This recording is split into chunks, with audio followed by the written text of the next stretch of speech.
whether you think there was a surrogate, whether you think Meghan was wearing a moon bump, the fact is Harry and Meghan lied. Buckingham Palace lied on their behalf. There was a complete cover-up over the birth of Prince Archie, and we have to keep looking. Prince Harry has been in a strange downward spiral for some time, but this situation might be the most baffling and damning chapter yet. Once a senior royal who stood steps from the throne, Harry now finds himself tangled in a bureaucratic and emotional web that calls into question not just his public standing, but his legal identity as a father. Whispers have grown louder in recent months surrounding the birth certificate of his daughter, Lilibet Diana. At first glance, the rumors sounded trivial, something about titles or a clerical oversight. But a closer inspection reveals something potentially far more sinister. Not just a formatting quirk, but the near-total erasure of Harry's actual legal name from one of the most critical documents in his child's life. Birth certificates are not symbolic.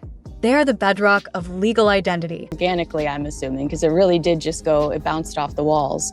Did you think it was a parody? Because I did, Scott. I thought that this was AI. I thought this cannot be real. The reason I didn't think it was AI is because it looks like the stomach is fake. Where the baby, I swear that's the first thing I thought, because I know you have monitors and stuff on you when you're in that.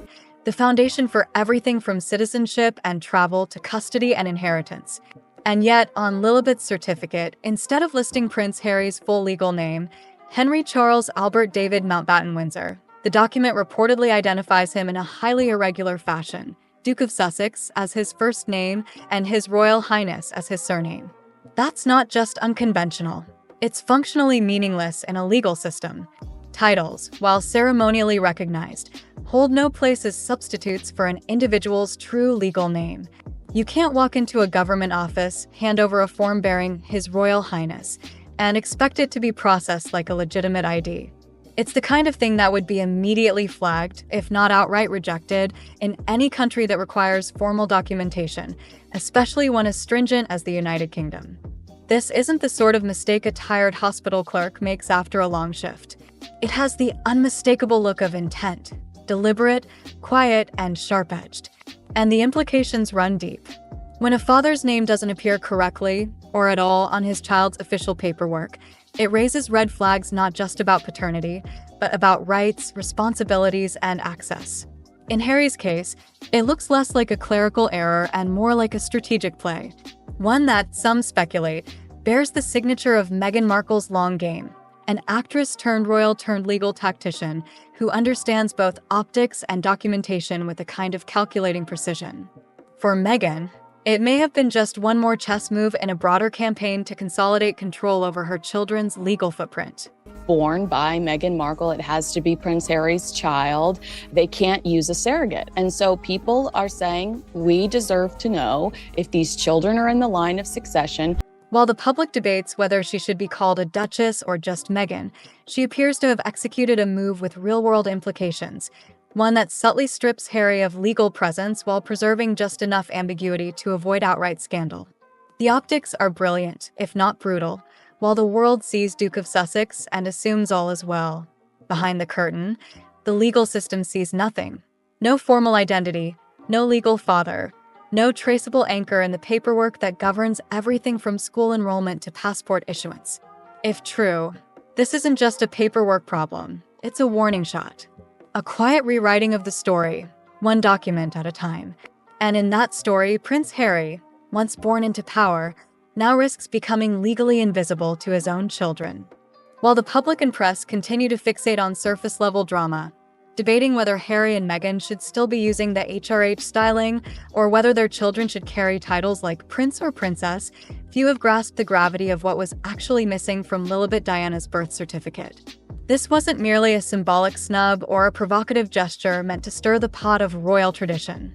It was a tangible legal omission with potentially far-reaching consequences.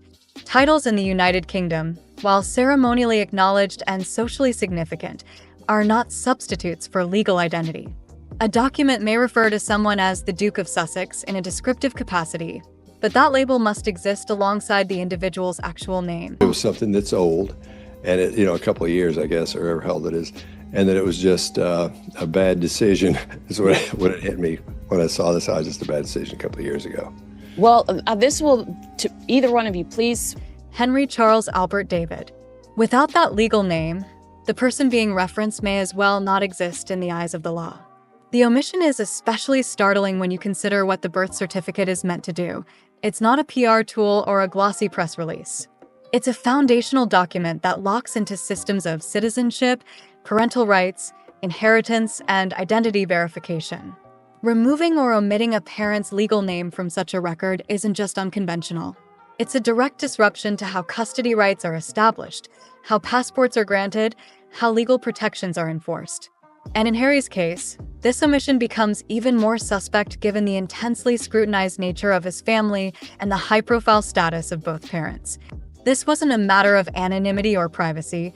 It was a precision strike at the structural level of legal parenthood. That the certificate was somehow processed without Harry's full legal name raises urgent questions. Was this simply a case of bureaucratic laziness? A fluke in the system? Or was it something more calculated? An act guided by someone intimately familiar with how to manipulate institutional blind spots? Meghan Markle, who has built a life straddling the legal intricacies of royal protocol, Hollywood branding, and U.S. entertainment law. The downright lies and the weirdness involving both of Meghan Markle's pregnancies. And I actually, at one point, took on... is no stranger to navigating systems of power and paperwork.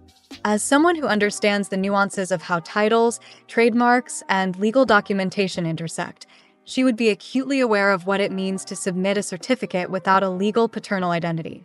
This isn't speculation born of scandal-mongering. It's a recognition of how precise the machinery of law really is. Birth certificates are not malleable PR statements. They're codified records that establish precedent. If Harry's full name is missing from his daughter's document, it doesn't just affect the optics of his fatherhood. It potentially restricts his legal access, from medical consent to school enrollment, from international travel to custody enforcement. And the fact that no government clerk flagged this discrepancy, or more chillingly, that it was flagged and allowed to pass, suggests that someone knew exactly how far the lines could be pushed without outright breaking them. The omission might appear small to the casual observer, but in the world of law, especially family law, it's seismic.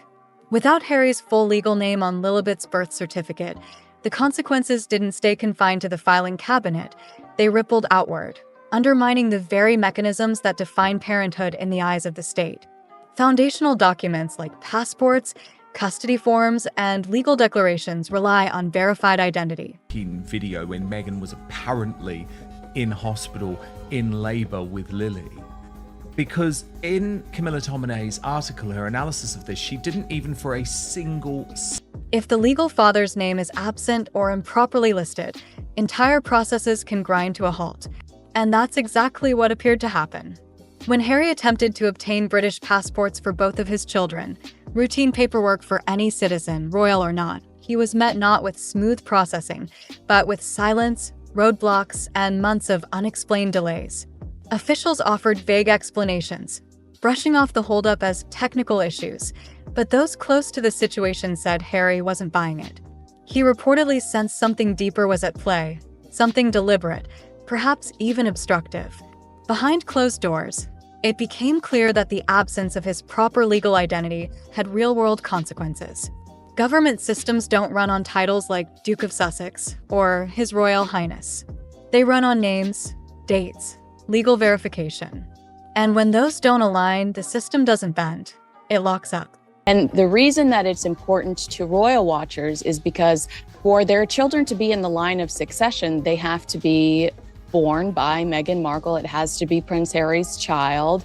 They can't use a surrogate. And so people are saying, we deserve to know if these children are in the line of succession, if they truly came from Meghan Markle and Prince Harry. Now, they have never addressed the rumors head on. I don't think in spare. Prince Harry actually writes. The fact that the father's legal name wasn't correctly listed triggered a kind of bureaucratic paralysis. At one point, the situation became so dire, so humiliating, that Harry allegedly floated the idea of using the name Spencer, his late mother Princess Diana's maiden name, as a legal workaround. It was a move loaded with symbolism, but even more with desperation. The very idea that a prince of the United Kingdom, born into one of the most documented bloodlines on Earth, would need to borrow the identity of a family he was never legally part of, just to help his children obtain official documents, speaks volumes. This wasn't merely a case of royal incompetence or some harmless bureaucratic oversight. It bore the hallmarks of something far more deliberate. It looked, from every angle, like a calculated power play. And at the center of it was Meghan, navigating a legal and institutional maze with precision. What appeared on the surface to be a mishap, the omission of Harry's full legal name, may in fact have been the opening move in a broader, more sophisticated strategy. If so, it was a sharp legal game, and Harry's identity wasn't just collateral damage. It was the first pawn deliberately removed from the board. In chess terms, you don't sacrifice a pawn unless it opens up something bigger. Meghan may have known exactly what that omission would trigger: delays, confusion, uncertainty, and above all, weakened legal standing. And now, the consequences are only beginning to unravel. This tangled mess isn't administrative red tape. It's an emotional and strategic battlefield disguised as paperwork. While Harry fumbles with forms, reapplications, legal filings, and unexplained government slowdowns, Meghan seems to move through the same terrain with a practiced hand. She has operated in 3 of the most image-conscious, high-stakes ecosystems in the world: Hollywood, the British monarchy, and the American legal system. That experience shows. Meghan appears to be operating not on emotion, but on design, making precise decisions about what gets included, what gets omitted, and how those details play out months or even years down the line. She doesn't need to raise her voice or fight publicly.